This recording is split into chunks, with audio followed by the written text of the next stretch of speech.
Welcome back to another exciting episode of Level Up and Live, the podcast where we dive deep into the world of leadership, growth, and success. I'm your host, Sean Myers, joined by my co-host, Ewan Heinemeier. Today's episode is a real game changer.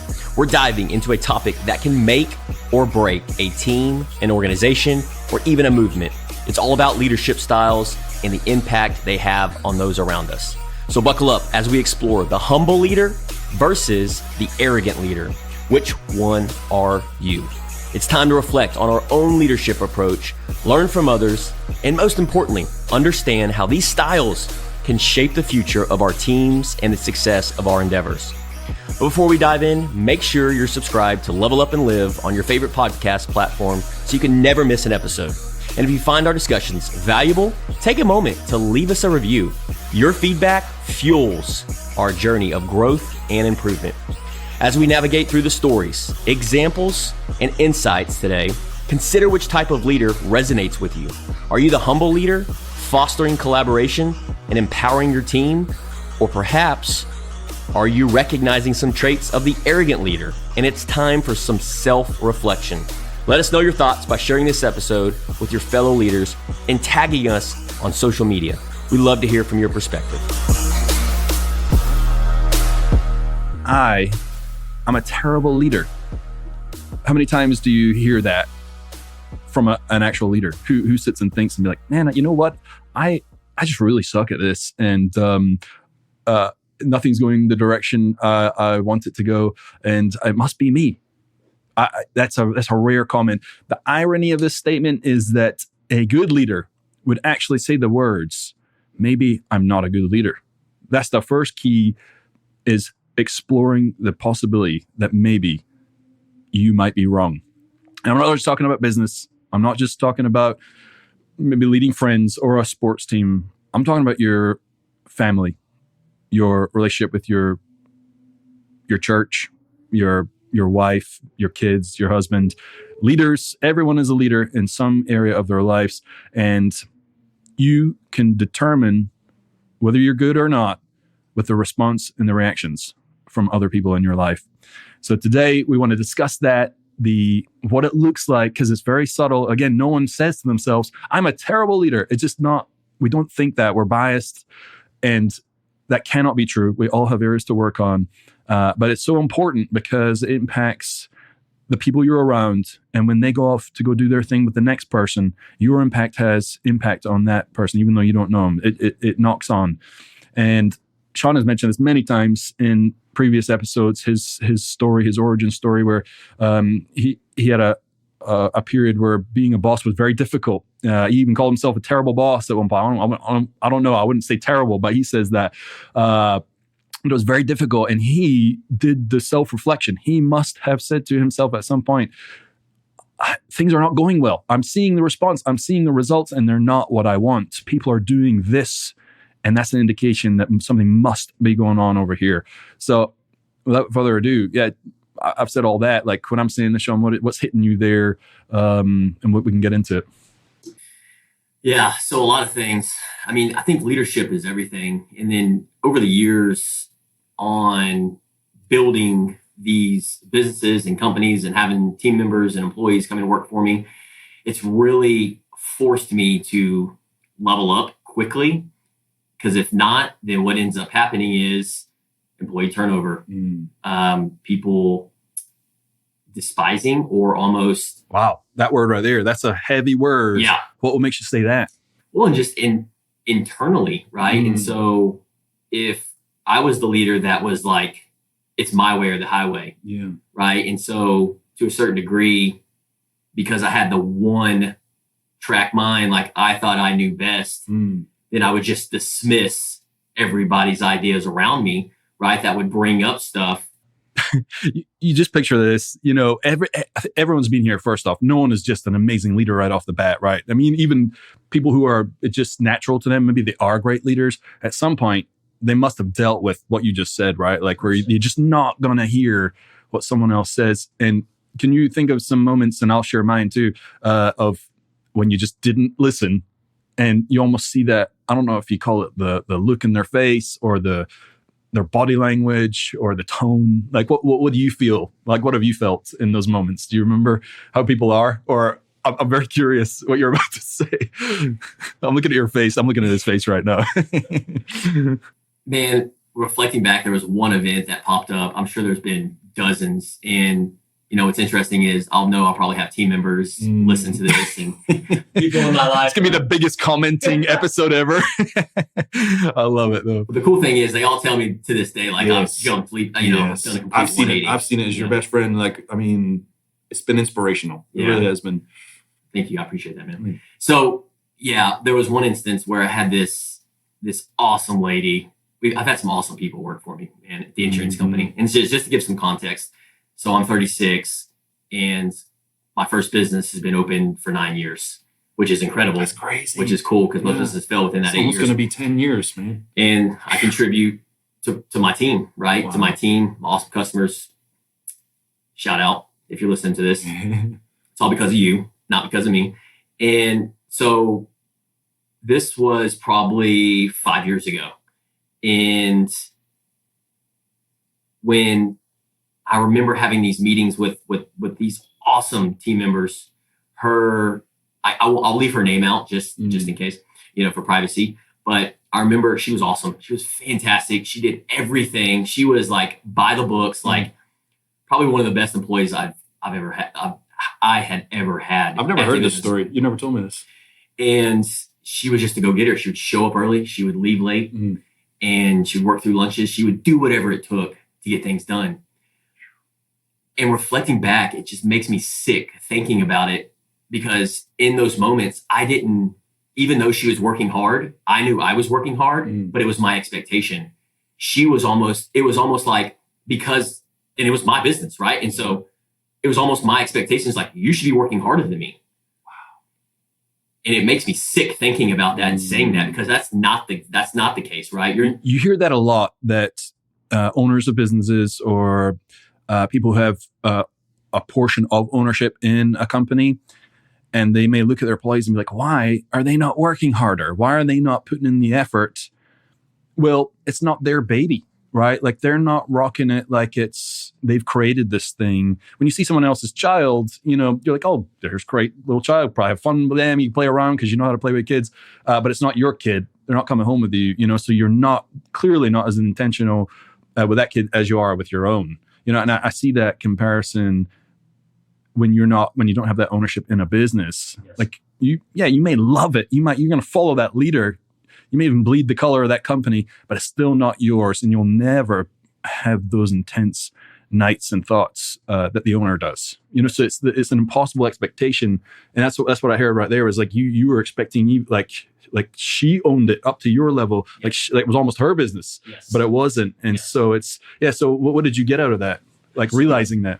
The reason that context is important, because when we were having our we had our weekly morning meetings, and she was in there sitting across the chair from me with my other employees in there. That was the worst part about it, is these other people were seeing it too. And at this point, they already knew a little bit about me, and they knew my expectations were high, my standards were high. However, that's just an excuse. That is the wrong approach. That was the wrong mindset. And so with that context and that mindset, the problem with that is that is all I concentrated on, is you should be up here, you're not, and you work for me. What about the other employees that were there at the time, in the room? Did you have the same expectation for them? 100%. And it was the same expectations for everybody across the table. Wow. And so in my mind, it's like, one thing is how we do everything. And if you're not meeting the expectations, what would happen, anything would come out of my mouth. And what I mean by that is that when my mind was focused on the macro of, this is how we do things, this is the standards, this is the expectations. The problem with that, Ewan, is that's what I'm focused on. So where focus goes, energy flows. However, you forgot human beings are in the room. Yep. 100%. Yes, they're not and it crushed their soul. It's like they get bypassed, right? Like, it's like you see the mission, and here's the thing with you, and I know the number of other people, big hearts. Like, you care about those people. You care about their well-being, like, when you think about them, you do. But when you're not thinking about them and just the goal, it's easy to forget. And once you forget them, well, then they become like a pawn or a cog in a machine. And that people don't work like that. And as you know, man, it feels stifling. Like the breath can be taken out of an employee's lungs because it feels like a squeeze, right? I mean, so anyways, sorry, keep going. The breath hasn't been taken out yet. I'm hanging on. Oh my god! How many people were in the room? Four. At least four at the time. It was a pin drop could be heard. Oh yeah, 100%. Okay, goodness. Oh, and this has happened multiple times, early stages. Yeah. And so we were talking, we were discussing. They were challenging. This one lady was challenging me, and this was 5 years ago. Now I accept challenge. I want people to challenge me because you're looking for people. You get mad if they don't. I know. Well, but if you challenged me 5 years ago, it's a recipe for disaster. That is a horrible mindset as a leader, as a boss. You have to be open-minded as a leader. And I didn't understand this at the time. When this lady challenged me, I was focused on the external. I wasn't focused on what she said. I was focused on that she was challenging me. And if you challenge, the threat level went up. Yeah. It was fight or flight. Yeah. And it was something along the lines of my job, Sean, that I'm doing at this agency, nobody else can do.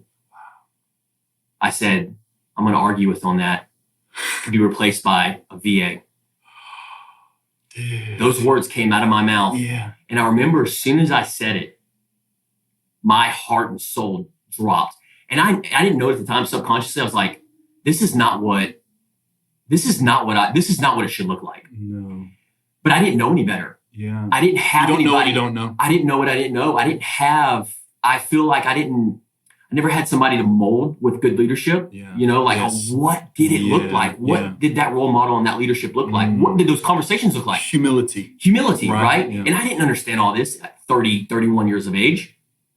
But I knew it wasn't right. I knew as soon as I said that and I saw the look in her face that it had crushed. Oh.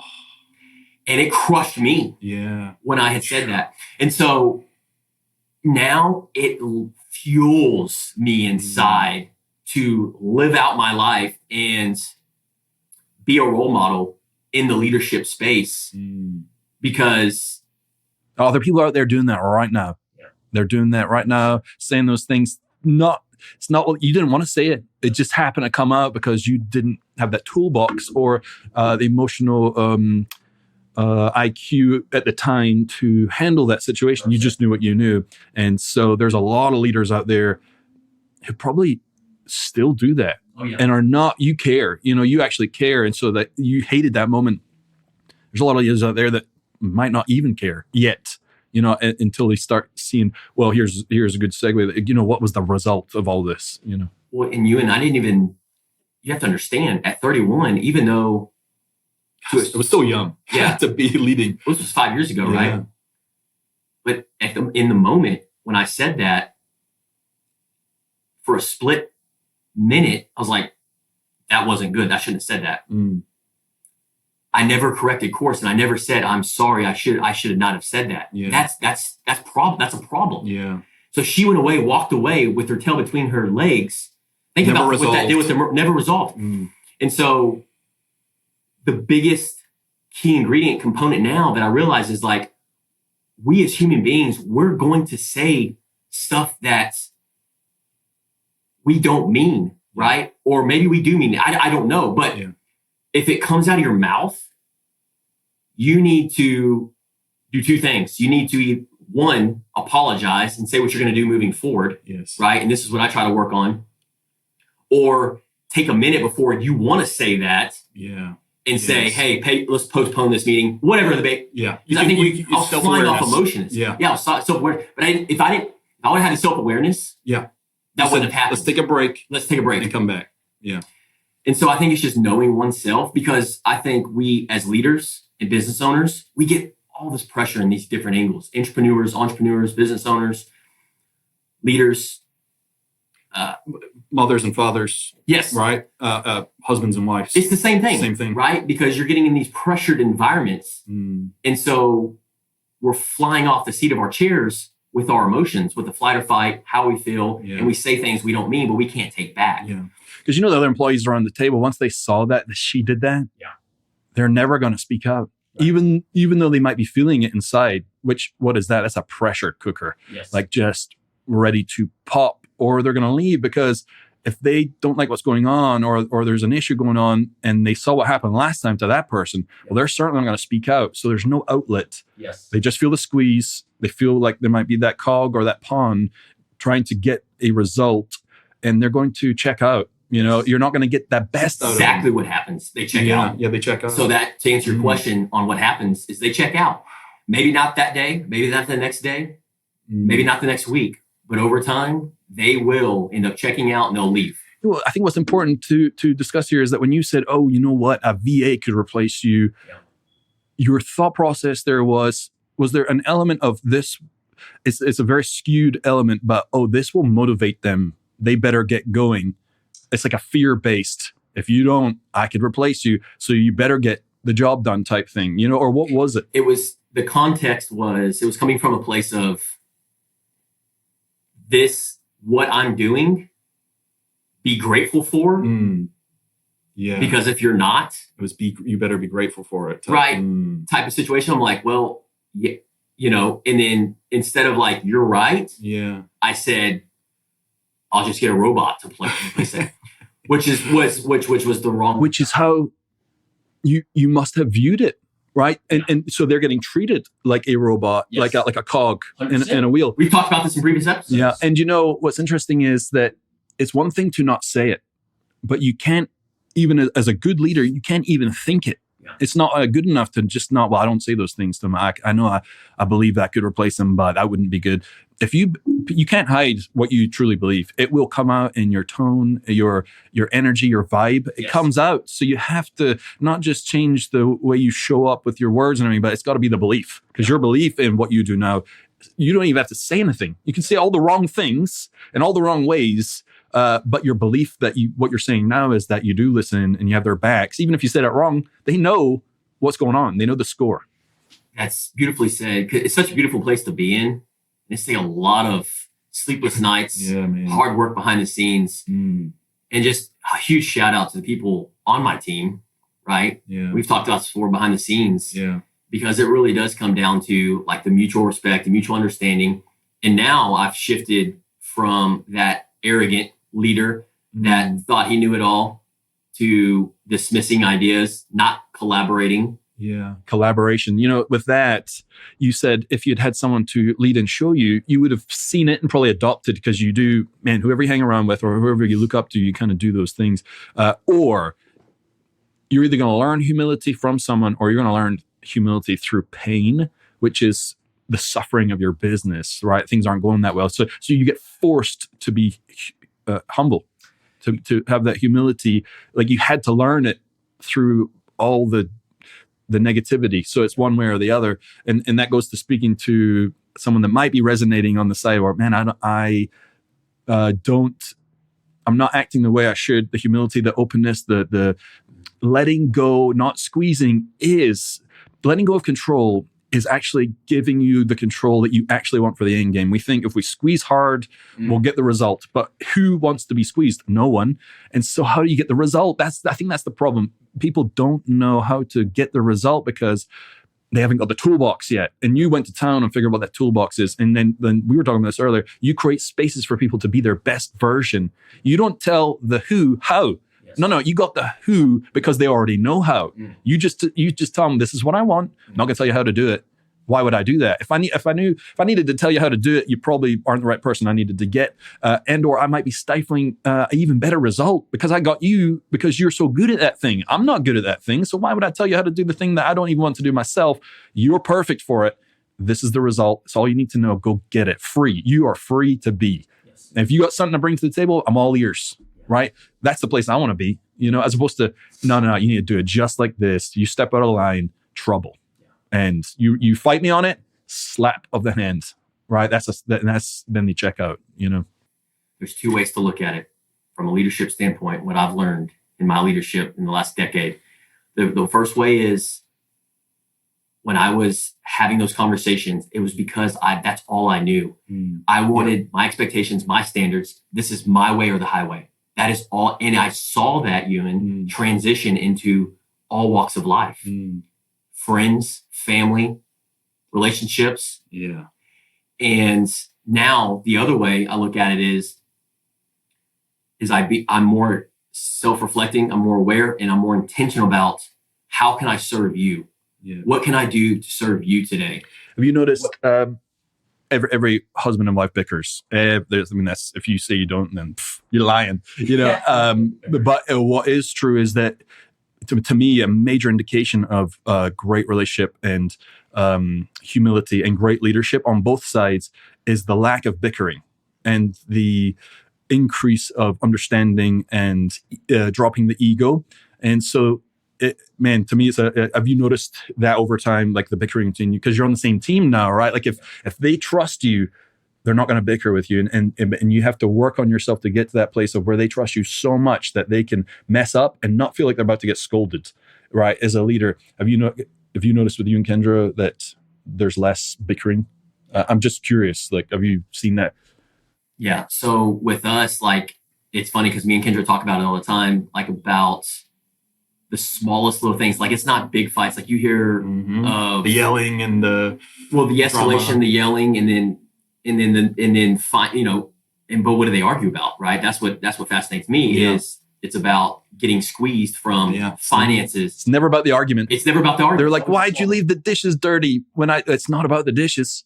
Like, whatever it is, it's never about, it's the buildup of all the stuff behind it. Yes. And once you get rid of all the stuff behind it, well, then those things don't come out, right? Like what I have found for my own self and from a leadership standpoint is even at 36 years of age, like I want to say it's gotten easier, but I've just gotten more intentional because the fact of the matter, Ewan, is that these situations pop up because not only am I leveling up, so I'm going to face more challenges and obstacles and problems. Yeah. Does that make sense? Yes.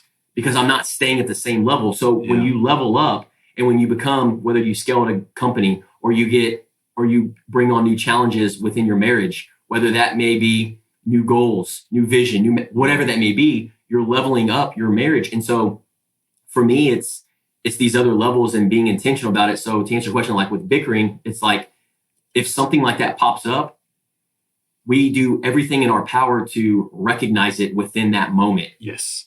It's condensing the time. Yes, condensing the time. That has been the biggest. Yeah. Because if you're used to bickering, that's kind of the go-to. But as you build more and more, you become a good leader, because I believe it is the man that needs to drop that ego first and be that good leader, because then the woman can feel secure to also be an equal leader in the relationship, because it is equal. That's the thing. A lot of people think I'm the boss, right? If you think you're the boss, you are not a leader. There's a big, I was going to say that, big difference between the boss, the CEO, and a leader. Yeah. A leader is a concept. A boss, a CEO, that's a title, right? A leader, it can be anybody. A leader can be an 8-year-old who makes good decisions. And a 40-year-old might see that. So for me and Kel, my wife, we had our stages. We've been married for going on 19 years, and we'd bicker. And this was all many years ago, and we worked on ourselves so much in the relationship that, like, when we start bickering, it's so foreign to us. I'm like, what is happening? This is not our state of happiness, our love for each other. And I have our back so much that we almost never argue. But when we do, the last one we were in, it was a while ago, but it was while I was saying that, I was like, no, but then I said something like, but then you'd such this and blah, blah, blah. And what I'm doing right now is that I'm arguing with you and I need to drop my ego right now. And I'm really sorry. So I said it, was in the sentence of arguing with her and dropped it. And I was like, can we just, I'm sorry, let's hug. And we hugged, stepped back, I kissed her and said, I don't even know how we got sideways like this. My bad. Let's take a breather. And then she apologized immediately for whatever. I don't even remember what it was, but it just was so smooth. And we got right back to where we were before. And it's been forever since we've been in an argument, because we're so focused on going in the same direction, which is that not what all leaders and bosses and CEOs should have? Like, we're all going the same direction, and we don't want the conflict. If it is going to be a conflict, it should be a positive version of where you don't want yes men. Right. You want that lady that worked for you to do that to you. Hey, if I need to do my job, and as a leader, you want people like that. You want them talking back to you so that you can level up together. It's a healthy version of it. It's not some stifled ego battle. It's like, no, the mission is this, and I believe to get there is this, and you also believe that's the mission, and then you can actually step and be like, that's actually a pretty good idea. Yeah. This person's going to get us to where we want to go. Yeah. And anybody else want to join in? And so that's good leadership. And I see that from you all the time. Yeah, it's great leadership, and I always say I'm an imperfect action taker. Because it's easier said than done, right? I know there's people listening to this like, man, okay, look, easier said than done. You don't know what they said. You don't know what they did. You don't know what whatever it may be. Yeah. And so kind of like what your story with Kel is like, you never said what she said or what she did, but you're like, I'm just going to drop the ego right here. Yeah. And that's one thing I challenge myself all the time is to be the one that drops the ego and the pride and first and because if you don't, no one else will. Yeah. Right. You have to assume that. So that's fascinating and so insightful. And I believe that wholeheartedly. That is so true. Mm-hmm. So like think about all the situations that you've been in. If you're listening to this with an employee, with a family, with a friend, with a sister, brother, maybe even your spouse, and who's dropping it first? Yeah. It's typically not you, right? Or maybe it is. And it took me decades to learn that. It's like, I've got to be the first one to drop that. Yeah. And I'll be completely transparent. It sometimes gets exhausting dropping it because I'm the type of guy in my temperament, my personality, you know this about me. Yeah. Like I'm a challenger. Like I will, Yeah. But now I've just learned it's like. It doesn't pull your peace though. Yeah. Long term. Yeah, exactly. You sit with your peace. If you don't drop it, then it's going to burn later. It's never going to leave you. It never leads to, sure, I may win was the saying, I may win the battle, but I lose the war. Yeah. And that's 100%. What it happens. Yeah. And that's the same thing with employees. Like I may won of this battle, but what happened? She left. I lost the war. Yeah. Right. Yeah. And like you said, it's very easy to say, right? And conceptually to look back, like, oh, that's great. But in the moment, it's the feeling of the wall going up, the feeling of being attacked, the feeling of, I should be fighting right now because that's all I've ever known. It's all I've ever been taught is to not even win, but to not get beat by this person because they're trying to dominate me by saying I'm the problem. I'm the reason behind this. When as soon as you start resisting what they're saying, you're not listening to what they're actually saying. And so you're missing the whole point. You're just thinking you're getting attacked. So you fight back. What they're actually trying to tell you is I'm struggling. I'm having a tough time. And I don't know what to do. So it comes out in an aggressive type form. And then you got just two people battling. Man typically feels disrespected. Woman typically feels unloved. And that's the crazy cycle. A shout out to, I forget. I think I can't. Gary Chapman? I think it might be. Yeah. The crazy cycle. And it's so true. Like if a woman feels unloved, she will disrespect the man and the man needs respect and he'll show a lack of love. And it just goes round and around. So cutting that out, makes a big difference. So what would be one piece of advice that you would leave somebody that's like experiencing this, saying, look, I get it. It's super hard. I understand I got to drop the pride, the ego. What's one way to do that, Ewan? The macro, and to remember this is to remember it all. Everybody wants the best outcomes. Like everybody wants the best. No one says, I want this to go to hell in a handbasket. No one says that, but it does. The reason it does that is because of control, squeeze. The leader is afraid of losing control, not getting the result. And so when they don't have the toolbox to get it, they squeeze, but they don't realize it's the polar opposite. And you can't argue that because look what happens when you squeeze. No one has ever been squeezed before. You've ever squeezed your team or your employees or your loved ones to where they have to force them. That it turns out well. It just doesn't. It ends up, what happens when you squeeze, things break, they burst, they scream. The golden key to remember is that to let go, to let people be free is how you get your result. It's very scary because if you're not in control, you think, well, if I don't control this, it's not going to happen. It's not going to be the way I want it to be. But the opposite of that doesn't work. Like to squeeze doesn't work. So you have to let go to let people be free because then they find their passion. They feel that openness to be the best version of themselves. And then you will get actually 10x more than what you ever thought you could get. So everything you said, you hit the nail right on the head. And I'm going to dovetail right off that. And what I would say to that is if you can do that, if you can drop that ego, drop that pride and allow them to do what they're best at, you as the leader, whether it's in your marriage or whether it's in your business with your employees, my number one mindset is that I'm intentional about, and I'm not perfect at it, but it has gotten me where I am today, 5+ years later. And I've had the same people in my life, on the same team members, and I apply this to my marriages. What can I do to serve you? How can I serve you? How can I serve you? And what I mean by that is like, how can we get you closer to your goals? How can we get you closer to what it is that you enjoy doing on a daily basis? Yeah. You want 4 days a week to work? Cool. What do we need to do to get you there? Yeah. You want this financial income? Cool. What do we need to do to get you there? You're being a servant. You're being a servant. Servant. Yeah. That's proper leadership. Dude, man. And that's biblical, because a lot of people say the man is the head of the household, right? And a lot of people took that over years, that even if you don't believe in the Bible, right? Like, but if you just read that, the man think, I'm the boss. You do as I say. That's, I'm gonna sit in the couch. You bring me my dinner, right? That's because I am the important one. Yes. What the Bible is saying is that the man is the leader of the house. He is the servant. True leadership lifts everybody up first. That's right. So ultimately, the leader should be getting the dinner for everybody else. Yeah. The man should be looking after all those aspects so that everybody else can do their thing that they're good at, right? So that it's a team, it's a network, right? And so you saying that as a servant leader, servant-driven leadership, I think there's a book called that.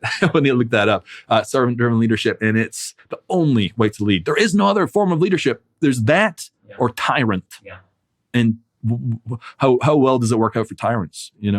So man, what you said is, dude, servant leadership, man, you nailed it, dude. Yeah, I think that's a good one to leave on. So if they can focus on less than obsessed with being a servant to their employees, to their team members, to their spouse, to their kids, I think that will pay huge dividends in the future. That's really allowed me to shift my mindset and apply it to this day. Is it perfect? Absolutely not. But when I notice my old self coming up, I flip the switch, because I've been both. You said it earlier, what would you call it? Tyrant? Yeah. Tyrant, arrogant leader versus humble servant leader. And I choose humble servant leader every day of the week. Amen. And that's releasing the reins, relinquishing the control, and allowing them to shine where they shine. And people will tell you, they'll tell you if you're a good leader or not. You don't need to look inside. You look outside. How are they responding to me? Yes. Are they lit up? That's how you measure. Because there's no other, your opinion does not matter. They will tell you in their actions, their words, their energy. Yeah. They'll tell you right off how you're doing as a leader. In another conversation, for the sake of time, because I know we're wrapping things up here. We keep going on and on. I can tell we're dialed in. We're a little over today. But I feel like another episode, maybe if you're listening to this, another episode that I have in mind would be for leaders that are like, yes, give me more. And maybe it's along the lines of, okay, cool, we get it. We can work on being a servant leader, humble leader. What if there's no results? You and Sean, level up and live. What if there's no results? What if we're not getting results? They're not falling. There's no consequences. Or I'm sorry, they're not falling. We're not hitting the goals. We're not hitting the vision. They're not doing their job, their task. Do I still show up and be a servant leader? Do I still show up and be humble? Because it's very hard for me to do that when they're not doing their job. So maybe that's for another episode. We got answers for that. Yeah, we do. Mean, absolutely, immediate 100%. answers. Yeah, we could keep going on and on. Yeah. Level up and live, man. Level up and live. Amen. Let's go. And that wraps up another eye-opening episode of Level Up and Live. Thank you for tuning in and exploring the dynamics of leadership with us. If you want to dig deeper in today's topic, don't forget to check out our show notes. There, you'll find free additional resources, guides, and planners to help you on your leadership journey. Before we part ways, a quick call to action for our incredible listeners. If you haven't already, hit that subscribe button, leave us a review, and share this episode with another leader in your network. Let's spread the wisdom and inspiration for positive change together. Remember, your leadership style shapes the world around you. So until next time, keep leveling up and leading with purpose. This is Sean Myers signing off from Level Up and Live.